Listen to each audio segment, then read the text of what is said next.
Differential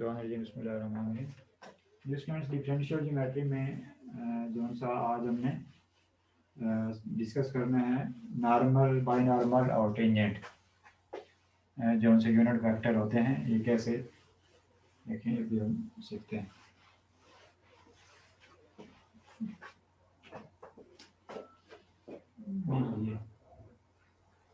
ये जैसे कोई कर्व है ना, ठीक, इसके ऊपर अगर ये टेंजेंट है, इसके ऊपर ये टेंजेंट है, अब है यूनिट वेक्टर, बुक वाला मतलब नोट्स वाला इतना बहुत नहीं करता यूनिट वेक्टर, इसके ऊपर अगर हम ये परपेंडिकुलर ड्रा करते हैं तो ये नॉर्मल यूनिट वेक्टर है, ठीक है। अब जैसे देखें ना वो आई जे के होते हैं, आई जे के, ये अब जैसे हम क्या डिस्कस कर रहे हैं, मैं वो लिख भी देता हूँ, डिफरेंशियल ज्योमेट्री का मेंशन किया, वो भी लिखता हूँ, डिफरेंशियल ज्योमेट्री।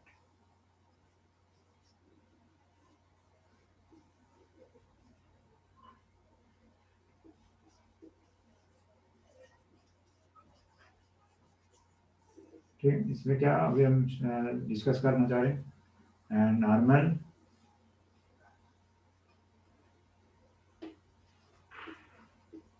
बाइनॉर्मल, ठीक, तीनों जरा वर्ड दोबारा से जो प्रॉपर सही तरह वर्ड है वो तरीके से, प्रिंसिपल, नॉर्मल, बाइनॉर्मल और टेंजेंट। वो नॉर्मल को सिर्फ प्रिंसिपल, ये नॉर्मल के लिए मतलब जो पूरा वर्ड है प्रिंसिपल नॉर्मल, ठीक। और इसके स्पेलिंग वो कौन से वाले, वो जो सा होते हैं ना कॉलेज वाला प्रिंसिपल, वही होते हैं, ठीक। प्रिंसिपल, नॉर्मल, बाइनॉर्मल, और चलो टेंजेंट का मतलब टेंजेंट के रेफरेंस ही करना होता है, लेकिन चलो लिख देते हैं इधर, बेसिकली ये फिर इसका तीनों का आगे बड़ा यूज है, ठीक है। ये भी हम सीखना चाह रहे क्या, ये नहीं कोई कर्व वगैरह है, ये कोई कर्व है। अब टेंजेंट का जैसे वहां पे नहीं, लेकिन मैंने टेंजेंट का मेंशन कर दिया, उसके किसी पॉइंट से अगर हम टेंजेंट ड्रा करते हैं, अब इस टेंजेंट के अराउंड जो यूनिट वेक्टर है उसको टी, इसके ऊपर अगर परपेंडिकुलर ड्रा करते हैं तो ये इसके अराउंड जो यूनिट वेक्टर वो क्या कहलाता है, प्रिंसिपल नॉर्मल, शॉर्ट में नॉर्मल लेकिन प्रिंसिपल नॉर्मल। अब इसके ऊपर जो परपेंडिकुलर होगा ना ऐसे, वो बेसिकली ऐसे करके होगा ऐसे, वो बाई नॉर्मल कहलाता है। ये तीनों एक किस्म का यूनिट वेक्टर ही होते हैं, ये तीनों एक किस्म का यूनिट वेक्टर ही होते हैं। ये जैसे इसमें वही जो सा वर्किंग प्रॉपर्टीज वगैरह जैसे ना वो जो आई जे की होती हैं कि सेम को डॉट करें तो 1 आता है, डिफरेंट को डॉट करें तो 0 आता है, तो ये सेम वही कॉन्सेप्ट, ठीक है, यूनिट वेक्टर। अगर कोई बुक्स नोट्स वाला इसमें वो वेक्टर ये जस्ट टी भी लिख देता है, टी यानी मतलब वो वेक्टर वाला मतलब यूनिट का मैं मेंशन नहीं, लेकिन होते 12 यूनिट वेक्टर, ठीक है।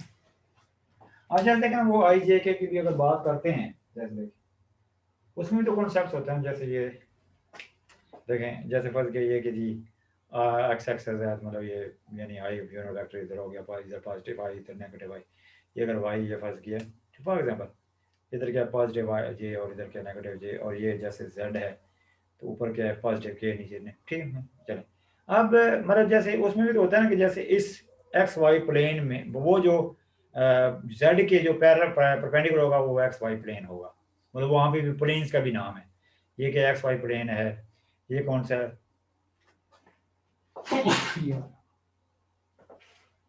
ये कैसे कौन सा वाई जेड प्लेन है, और इस तरह कौन सा रहेगा ये एक्स जेड प्लेन। इसी तरह यहाँ पे ये जो तीन है ना, ये तीनों आपस में परपेंडिकुलर है, मेरे क्या प्रिंसिपल नॉर्मल, उसको शॉर्ट में नॉर्मल भी बोलते हैं, देखो प्रिंसिपल नॉर्मल जैसा टेंजेंट, ठीक है, और बाइनॉर्मल, तीनों ये आपस में परपेंडिकुलर होते हैं, तीनों आपस में राइट एंगल के होते हैं, ठीक है। वो जिस तरह आई जे का कॉन्सेप्ट, और ये कॉन्सेप्ट के कर्व कोई हो उसके ऊपर अगर टेंजेंट ड्रा करें, फिर मतलब उसके पॉइंट्स उस पॉइंट से उसके कर्व के ऊपर टेंजेंट ड्रा करें, उसके ऊपर फिर परपेंडिकुलर जैसे, ठीक है।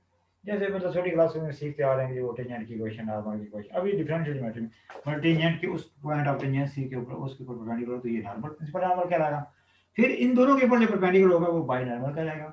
फिर इन दोनों मतलब यानी जो मतलब यूं कहे कि प्लेन जो कि जिसमें ये दोनों लाइनें हों कंटेंट, उसका नाम क्या होगा, ऑसिलेटिंग प्लेन। जैसे देखना वो है, जैसे मैं ये एक्स वाई प्लेन है, ये वाई जेड प्लेन है, अभी इनके नाम मुझे याद नहीं, ऑसिलेटिंग प्लेन, ऑसिलेटिंग, ठीक है। अब इसकी डेफिनेशन किसी तरह से, कई तरह से की जा सकती है।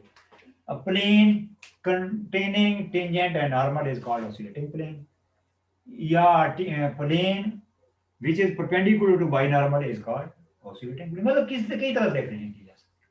मतलब इसके बोलते perpendicular है वो, या containing tangent and normal, जिसमें ये दोनों मतलब हों यूनिट वेक्टर या वो वेक्टर, ठीक है। तो होता है यूनिट वेक्टर, बेसिकली तो वेक्टर आगे जा रहे होते हैं, लेकिन बात हम यूनिट की चलें। अब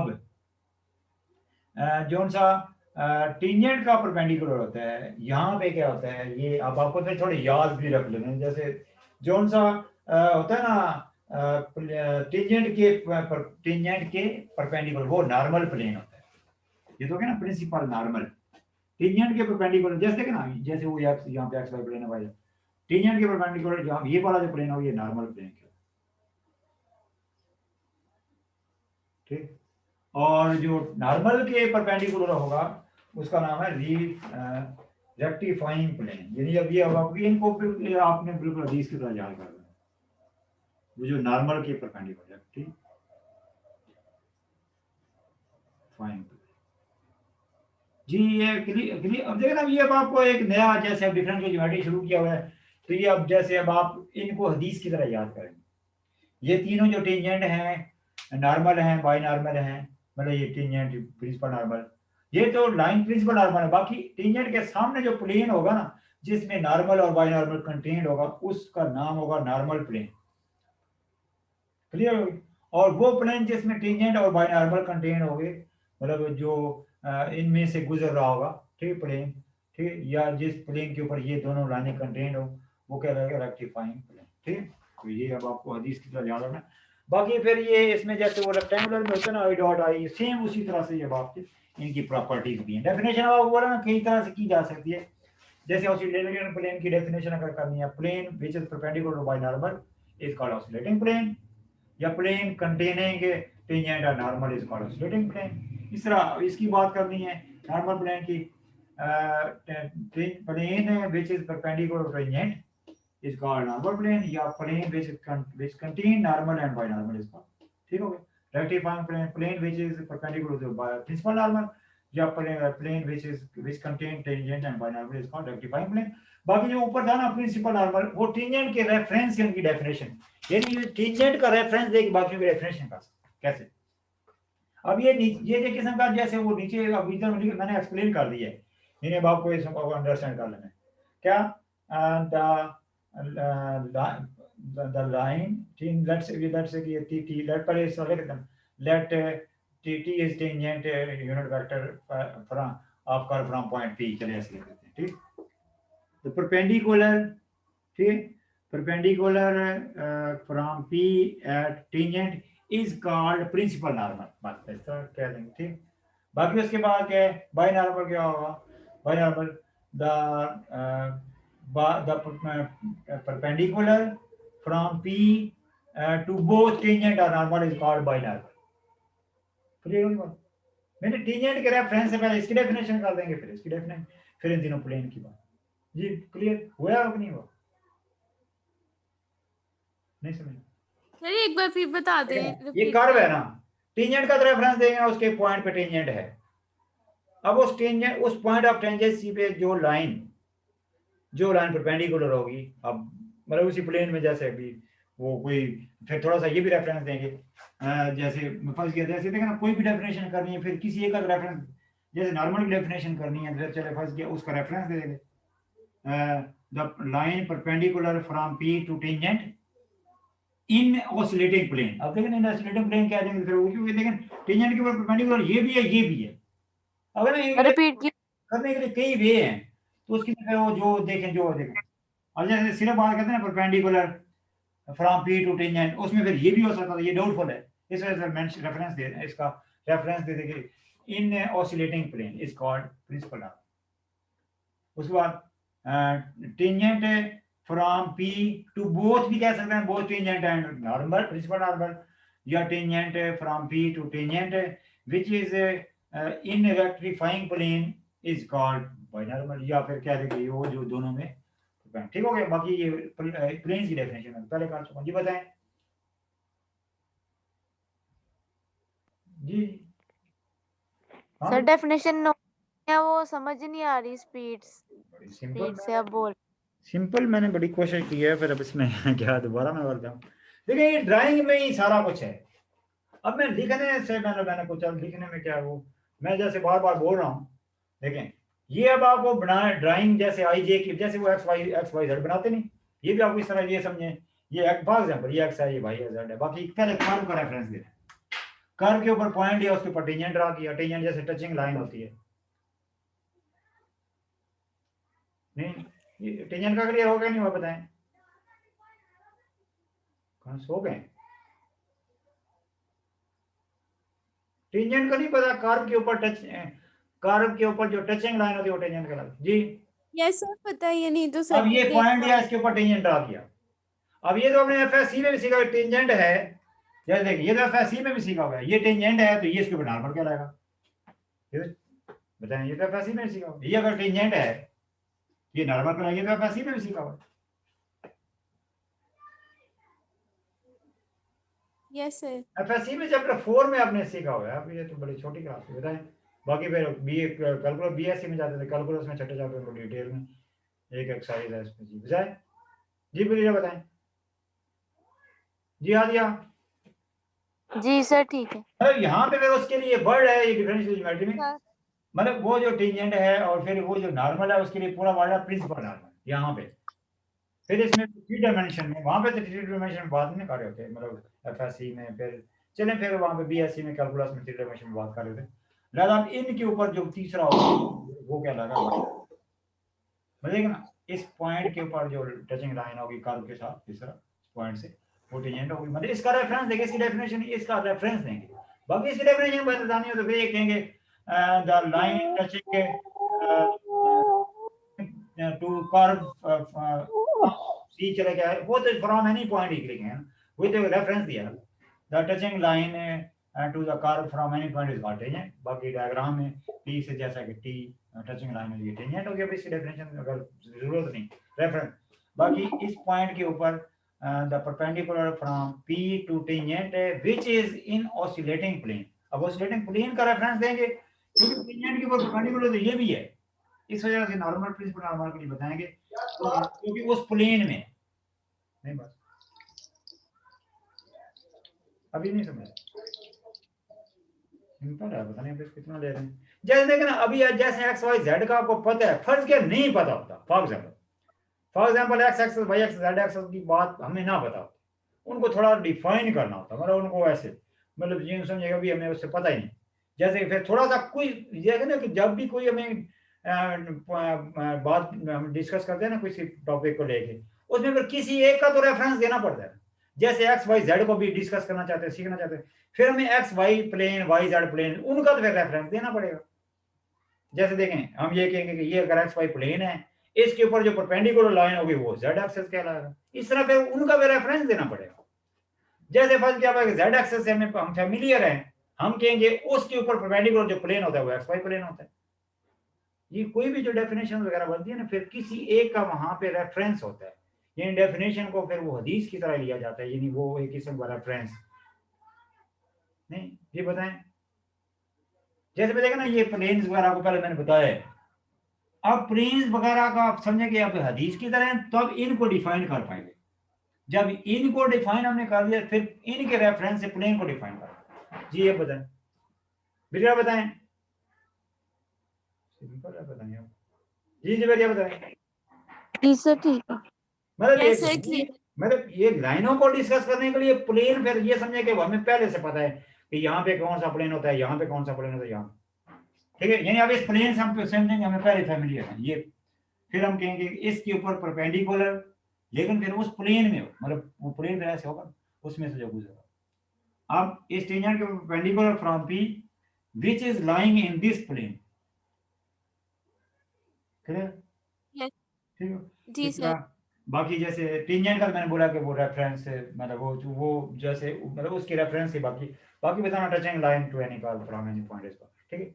बाकी प्लेन्स की अगर बात करनी है, अब डेफिनेशन इनकी करनी है, हम कहेंगे the plane which is perpendicular to binormal is called oscillating plane, या हम कह सकते हैं the plane which containing या consisting tangent and normal, मतलब जिसमें ये दोनों लाइनें हम, is called oscillating plane। जैसे आप देखें ना, उनकी डेफिनेशन पता चल गई, इनका फिर इनकी वो एक किस्म का रेफरेंस हो गया, तो ये इनकी डेफिनेशन बताएंगे। A plane which is perpendicular to tangent is called principal normal plane, या plane which containing या consisting normal line and binormal, वो लाइन ही होती है किस्म का, चाहिए उन्हें हो भी क्लियर, ठीक। और the plane which is perpendicular to principal normal या plane which is containing या consisting tangent and binormal। जी बताएं, चुप हो जाते हैं फिर इसके बाद अभी आपका क्लियर नहीं, बताएं। जी सर क्लियर है। अब ये वाला टॉपिक हो गया, तो पिछला मैंने इसमें बोला पहले ये करते हैं, फिर उसमें भी चूंकि इसी का रेफरेंस है, आप पीछे वाले टॉपिक की तरफ आते हैं, उसमें भी कुछ ये, लेकिन ये अब आपका क्लियर हो गया, तो पीछे वाला तो आपके लिए बस ऐसे मतलब ऐसे कुछ भी नहीं, वो ऐसे चले मीटिंग तो अभी चल कंटिन्यू रखनी है ना जी। नेक्स्ट पीछे जो सा क्वेश्चन है उसमें भी कॉन्सेप्ट यही है जी।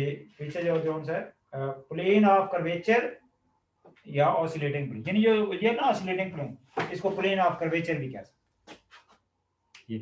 ये क्या जी, प्लेन ऑफ कर्वेचर, यानी इसका एक दूसरा नाम है। इस वजह से मैंने पहले ये टॉपिक आपको करवाया, ठीक है जी। प्लेन ऑफ, ये ऑसिलेटिंग प्लेन को प्लेन ऑफ कर्वेचर भी कह सकते हैं। क्लियर बात, यानी आप जो पीछे जो सा क्वेश्चन है उसमें वो जस्ट इसकी डेफिनेशन जो कि हम पहले डिस्कस कर चुके हैं, सीख चुके हैं, ठीक है। अब आगे उससे रिलेटेड क्वेश्चन करूँ ये, अब ये रेज कर दूं। अब इनकी डेफिनेशन वर्ड्स में मैंने लिखी नहीं है, लेकिन वर्ड्स में मैंने 2-3 बार डिस्क्राइब की हैं, लिखी भी तो जरा बुक के ऊपर भी है, मैंने 2-3 एंगल से बताई, यूं भी कर सकते हैं, यूं भी कर सकते हैं जी। बताएं, बुक में भी जा सकती है, एक मैं मतलब एंगल से एक तरह से लिखी होगी, जी सर क्लियर है। ठीक। जो सा पीछे जो सा क्वेश्चन है उसमें पहले डेफिनेशन उसमें मतलब वो डिस्कस की हुई है, ये ऑसिलेटिंग प्लेन या प्लेन ऑफ कर्वेचर, ठीक। ये वो चलिए हम पहले भी सीख चुके हैं बस। ऑसिलेटिंग प्लेन और plane of curvature, plane of curvature जी। हाँ जी, अब आपका मतलब आपने कोई वो आगे से यस नो का निकला जी, आपका क्लियर हुआ है ये पीछे वाला जी। हाँ जी, आ जाएगा सिग्मा का इशू होता है। अब देख रहा वो जो प्रिंसिपल ऑसिलेटिंग प्लेन की आप दोबारा वही आप मतलब वो जिस तरह से ड्राइंग जी सर। हाँ वेरी गुड। अब ये इसका दोबारा वही ड्राइंग वगैरह बना के तो वो करें डेफिनेशन, तो वो ज्यादा बेस्ट है। इसने मतलब कि थोड़ी सी घुमा फिरा के थोड़ी सी कंफ्यूजिंग डेफिनेशन की, तो अब ये कहेंगे plane which is perpendicular to binormal, ठीक है, इज कॉल्ड ऑसिलेटिंग प्लेन।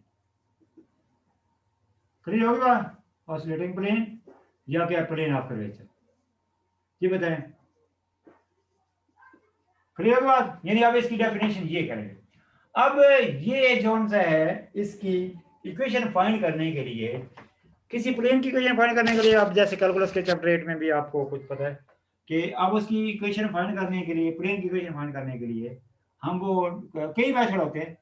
हम क्या करते हैं, वो 3 उसके वेक्टर्स ले लेते हैं उस प्लेन में, तो तीनों वेक्टर कोप्लेनर, ठीक है, आप कोप्लेनर वाला कॉन्सेप्ट वो डिटरमिनर वाला कर लेते हैं, ठीक।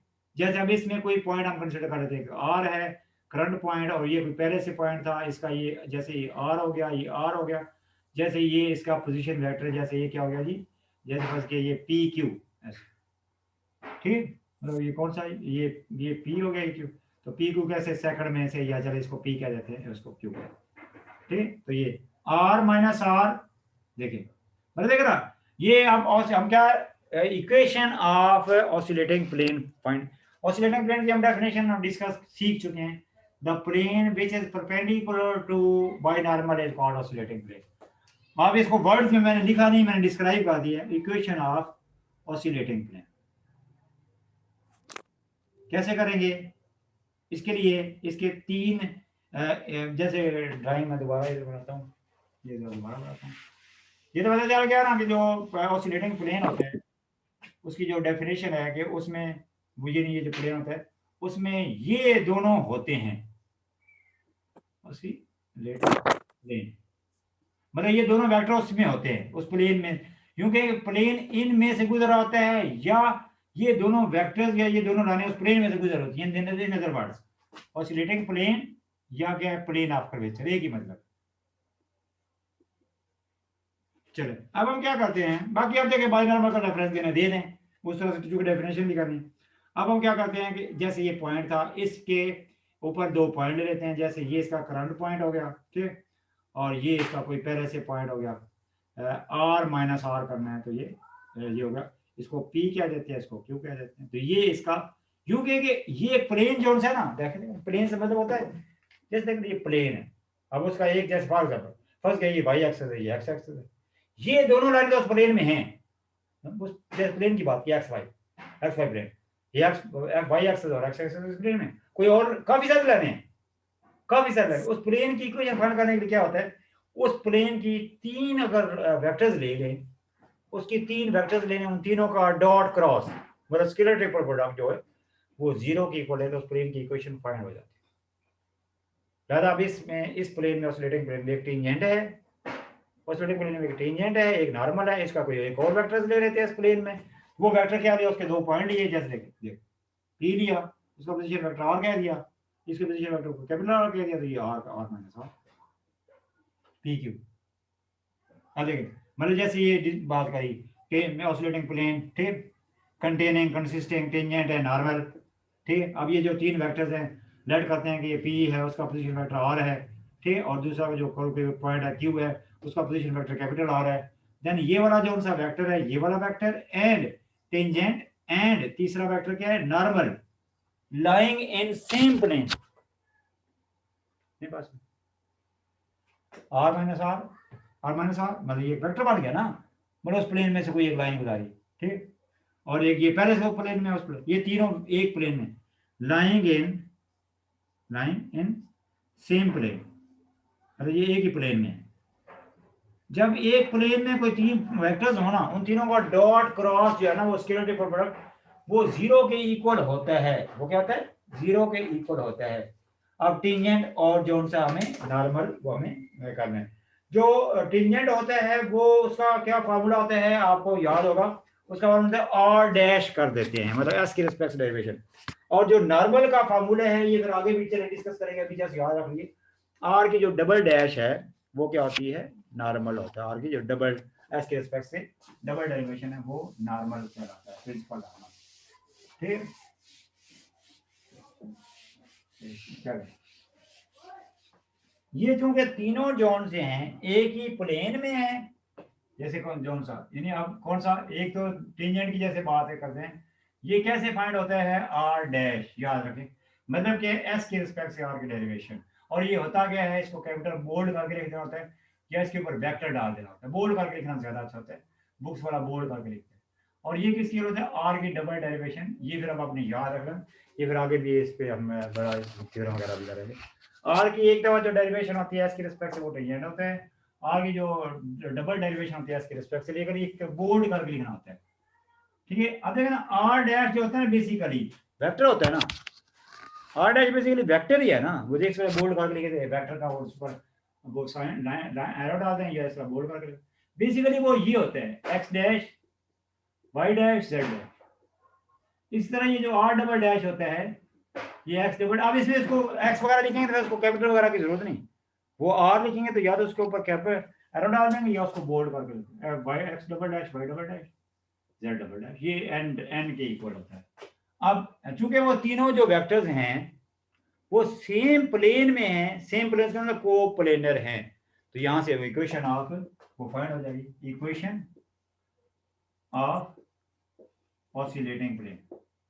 अब ऑसिलेटिंग प्लेन की इक्वेशन कैसे फाइंड होगी, वो जो सा ये वाला वेक्टर है आर माइनस आर, देखें कौन सा आर माइनस आर, इधर माइनस आर माइनस आर, और ये वाला वेक्टर, और दूसरा कौन सा है, दूसरा कौन सा है आर, ठीक, डैश, मतलब देखें वो वेक्टर ही है ना, और तीसरा कौन सा है वो कौन सा आर डबल है, इन तीनों का स्केलर ट्रिपल प्रोडक्ट जो है वो 0 के इक्वल होगा, यहां से इसकी इक्वेशन आ जाएगी, देख भाई 0 के इक्वल रखना है ऐसे, मतलब इक्वेशंस के लिए कोप्लेनर की वजह से, मतलब देखें ना चूंकि ये तीनों vectors R minus R, tangent और नॉर्मल, ये टेंजेंट है और ये नॉर्मल है, ये तीनों जो हैं वो कोप्लेनर हैं, तो कोप्लेनर की एक कंडीशन होती है कि उन तीनों का जो स्केलर प्रोडक्ट होता है स्केलर ट्रिपल प्रोडक्ट है वो 0 की इक्वल होता है, यहाँ से इक्वेशन ऑफ ऑसिलेटिंग प्लेन मिल जाएगी, ऑसिलेटिंग प्लेन। तो देखिए यहाँ पे आएगा r माइनस आर, इसको लिख देते हैं x माइनस एक्स, मतलब जो कैपिटल R को कैपिटल X लिख देते हैं, यहाँ पे लिख देते हैं y माइनस वाई,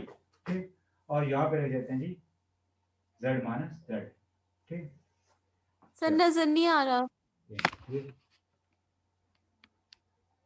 बस ये इक्वेशन क्या, अच्छा चले वो अच्छा उदाहरण दीजिए, चलो यहाँ पे इधर इधर क्या आएगा, यहाँ पे x डैश y डैश मतलब s की रिस्पेक्ट डेरिवेशन, मतलब वो टेंजेंट वाला, यहाँ पे क्या आएगा z dash is equal to 0, मैंने इधर लिखना था, यहाँ पे आएगा x double dash y double dash z double dash. इससे मतलब ये डिटर्मिनेंट से, मतलब क्वेश्चन अभी मैंने इक्वेशन का फार्मूला लिखा है, क्वेश्चन अगर होगा जो हमें r गिवन होगा उसकी s की रिस्पेक्ट डेरिवेशन कर देंगे और s की रिस्पेक्ट से डबल डेरिवेशन कर देंगे, यहाँ पे पुट कर देंगे, तो यहाँ से हमें इक्वेशन ऑफ ऑसिलेटिंग प्लेन मिल जाएगी। बताएं मुश्किल है भाई?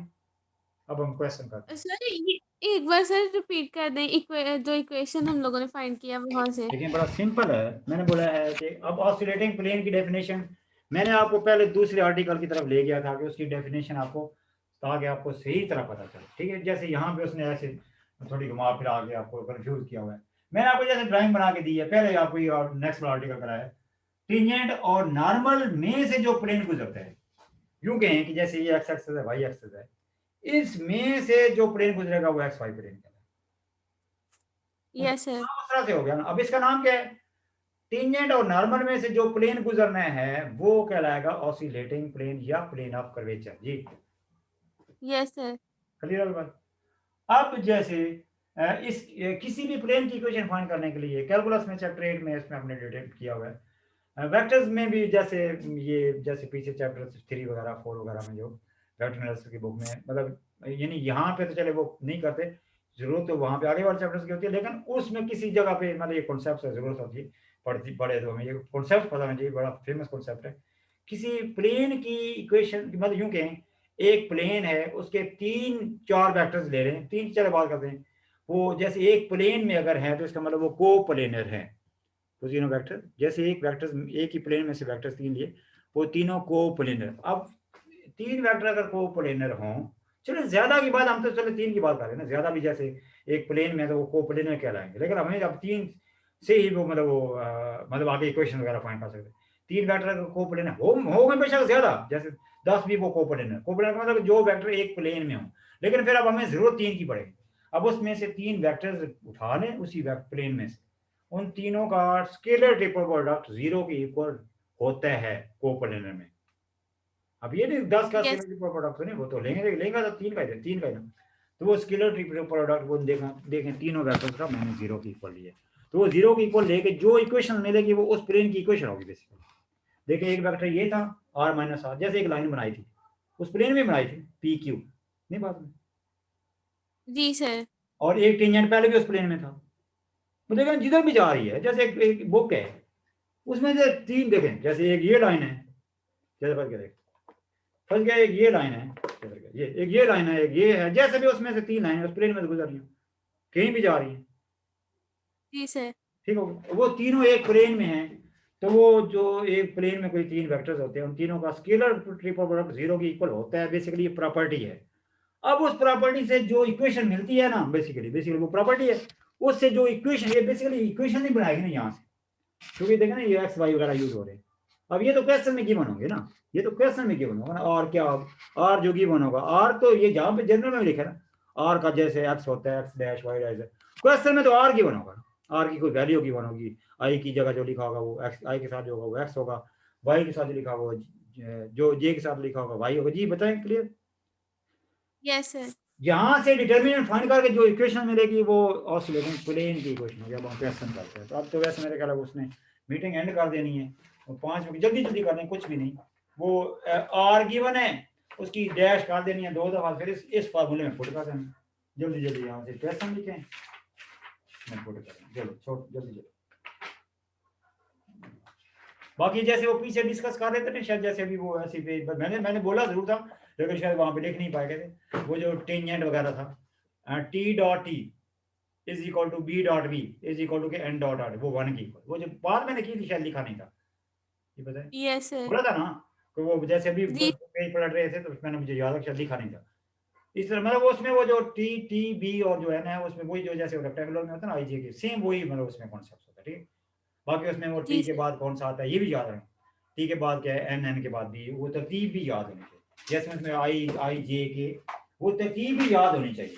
ये बताएं उसमें T G N B sir तरतीब भी याद, ये बताएं। जी जी जी सर क्लियर है। क्लियर हो गया, मतलब उसमें वो क्रॉस वगैरह में मतलब वो उसके साथ नेक्स्ट वाले क्रॉस में तीसरा आएगा और इस तरह से, ठीक। चलो जल्दी जल्दी मैं टाइम अगर मीटिंग कर एंड हो गई तो मेरे ख्याल बुक के ऊपर से देख ले, मीटिंग एंड हो जानी सिंपल है, उसमें डैश कर देनी है, वो एस की रिस्पेक्ट डेरिवेशन का उसका क्या है, वो सिंपल है, देखें वो क्योंकि लिखते वक्त मीटिंग एंड हो जानी है, मीटिंग एंड हो जानी है तो चलो 6 मिनट में कोशिश करते हैं, 6 मिनट है हो जाएगा लग रहा है, वो 6 मिनट नजर आ रहा था इंशाल्लाह हो जाएगा, बोले जल्दी जल्दी बोले।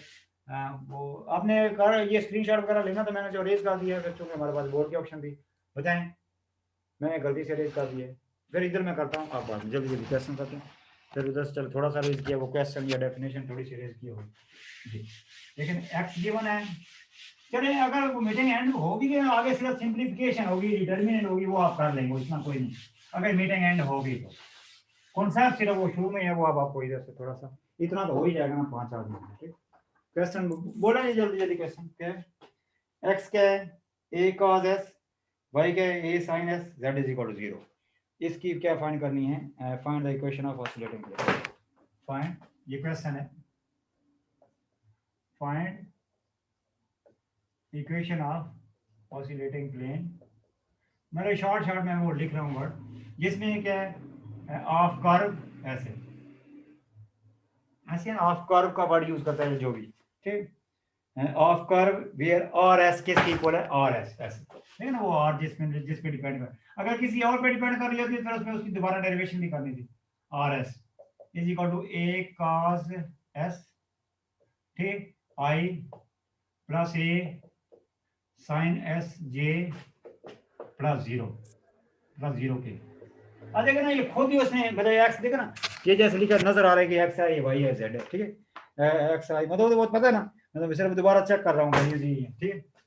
चलो एक किस्म का ये जेड की वैल्यू है, ये जो जे के साथ लिखा है ये वाई है, तो पता ही नहीं, तो अंडरस्टूड है ना, इसमें तो कोई इतनी बात नहीं, बताएं ये बताएं क्लियर हुआ नहीं हुआ, बताएं ये पॉइंट। यस सर अब आप देखें हमें क्या फाइंड करनी है, हमें पता है एक्स की एक दफा डेरिवेशन एस के रिस्पेक्ट से, वाई की एक दफा, देखें वो जल्दी जल्दी कर लेते, एक्स डैश क्या आएगा, देखें या डायरेक्ट भी लिख सकते हैं ऐसे, और डैश सिर्फ लिख देते हैं ऐसे, और डैश में ऑटोमेटिकली हो बजाय के अलग अलग करें, ये बन जाएगा माइनस ए कॉस एस, क्योंकि इसमें है ही एस, अगर इसमें बस क्या थीटा होता फिर करते क्या लिखते, माइनस ए एस का माइनस ए एस साइन, वो साइन माइनस ए साइन एस, फिर थीटा अगर होता माइनस ए साइन थीटा, फिर थीटा की दोबारा करते इसके, वो जैसे पीछे क्वेश्चन किया। हम लोगों ने यहाँ पे आर की तो क्यों करनी है सर, हमें वो एक्स की नहीं चाहिए, ओहो एक्स की देखे ना वाई। फिर आर की देखे ना, मैंने पहले फार्मूला ये नहीं लिखा था साहब, की बड़ी सिंपल सी बात है, पहले मैंने ये नहीं फार्मूला लिखा था ऐसे, ये नहीं फार्मूला लिखा था,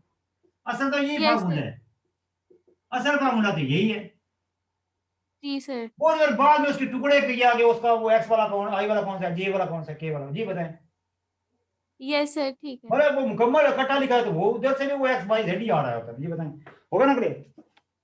चल जी ये सर देखें, ये आप मतलब बता रहा हूँ कि यहाँ पे अगर थीटा होता, फर्ज किया फॉर एग्जाम्पल यहाँ पे थीटा होता तो यहाँ पे अगर दोबारा इसको करते ऐसे ऐसे दोबारा, फिर दोबारा करते डॉट ऐसे, क्योंकि एस की रिस्पेक्ट डेरिवेशन हुई नहीं, पीछे क्वेश्चन नहीं किया था, मीटिंग एंड हो जी जाता, सर ठीक इसमें तो डायरेक्ट एस है तो हमें वो करने की जरूरत नहीं, क्योंकि हमने एस की रिस्पेक्ट डेरिवेशन कर दी, ये बताएं। यस सर और देखें यहाँ पे आएगा ए कॉस, क्योंकि एस की रिस्पेक्ट डेरिवेशन हो गई, काम खत्म हो गया, वहां पे 0 आ गया, अब दोबारा डबल डैश ये आएगा माइनस ए कॉस आ जाएगा, माइनस ए कॉस एस, अगर मीडियम एंड होगी तो आगे सिंप्लीफिकेशन आप कुछ नहीं, आपके लिए वो आपने कर लेनी है, डिटर्मिनेंट में क्या है कुछ भी नहीं है, उसमें क्या है वो आप कर सकते हैं, ठीक। चलो ये हो गया, अब आगे इक्वेशन का फार्मूले में पुट कर देने बस, देखिए ये इक्वेशन क्या है, यहाँ पे खुद से देखें जैसे ऐसे इज इक्वल टू 0 लिखना है, देखना इधर क्या आएगा खुद से लिखना है ऐसे, capital x minus small x मतलब ये वाला, स्मॉल एक्स से मतलब ये वाला, स्मॉल वाई से मतलब ये वाला, स्मॉल जेड से मतलब ये बन जाएगा ए मतलब इक्वेशन का आंसर जो है ना ऐसे आएगा कि कैपिटल एक्स वाई में आएगा, cos एस, और यहाँ पे आएगा वाई माइनस ए साइन एस, यहाँ पे आएगा जेड माइनस 0। जी बताएं, कभी भी ये नहीं पता चला, बताएं इसमें कोई है, बताएं आपको। जी सर चल गया। अब यहाँ पे सर एक्स आई के लिए माइनस ए साइन एस, आगे इसकी सिंप्लीफिकेशन अगर रहेगी तो आपने कर लेनी है खुद, मतलब मीटिंग एंड हो गई, बार बार मैं कह रहा हूँ, ठीक है। ये वो 2 मिनट के लिए, फिर हम दोबारा करेंगे नहीं इसमें। ये 0 क्या, और ये क्या जी माइनस ए, ये क्या बन जाएगा cos एक्स, और ये क्या जी माइनस ए, इधर भी कहीं मैंने गलती से लिख दिया, ये साइन आना था, ठीक है, ये साइन, चल ये आएगा साइन एस, यहाँ पे 0। आप डिटरमिनेंट में देखे ना, इसके साथ तो एक्स वाले के साथ भी 0 आएगा, वाई वाले के साथ भी 0 आएगा, सिर्फ जेड वाले के साथ आना है। देखो ना डिटरमिनेंट में वो वहीं 0 हो, इसका मतलब वाई वाली टर्म्स भी दूसरी भी नहीं आनी, पहली भी नहीं आनी, सिर्फ तीसरी आनी है, सिर्फ तीसरी जेड माइनस 0 वाली आनी है, सिर्फ पहली यूं होगी ना, उसके साथ जो भी लिखा हुआ है वो आ जाएगा 0 माइनस 0, ठीक है। इस तरह यहाँ पे जो भी था ऐसे, इस तरह आगे जो भी फर्ज किया माइनस भी डालते हैं वो आएगा 0 माइनस 0, वो लिखते ही नहीं, वो आप कर लेंगे आपको पता चल जाएगा, वो मैं लिखता ही नहीं, जब है ही जो आना ही 0, सिर्फ जेड वाला आएगा, जेड माइनस 0, वो 0 भी बेशक ना लिखें, उसके साथ आएगा, वो आप देखें जेड के अंदर आएगा, मतलब देखें ना जेड के अंदर आएगा प्लस हो जाएगा, वो माइनस 0 छोड़ दिए, वो आएगा A square sine square S, और आगे क्या माइनस में plus A square cos square S, वो कॉमन आएगा इज इक्वल टू 0, तो आएगा A square Z is equal to वो साइन स्क्वायर कॉस स्क्वायर 1 हो गया, तो बन जाएगा Z square is equal to A, जो कि कांस्टेंट है, यही answer Z is equal to 0, क्योंकि ए कांस्टेंट है ना, वो 0 के नीचे चला गया। ये बताएं, मतलब नॉन जीरो कांस्टेंट है, ये बताएं Z is equal to 0 answer. फिर ये बात नहीं सिंपल हो गया, यानी जैसे बोला था कि शायद मीटिंग एंड हो जानी, पता नहीं, वैसे भी 41 मिनट हो गए, पता नहीं बाद दफा इसको क्या होता है, वो कर लेता, पता नहीं इसके अंदर क्या कॉन्सेप्ट है समटाइम। जी जल्दी जल्दी, ये यहाँ पे मैंने थोड़ा सा अरेंज किया होगा।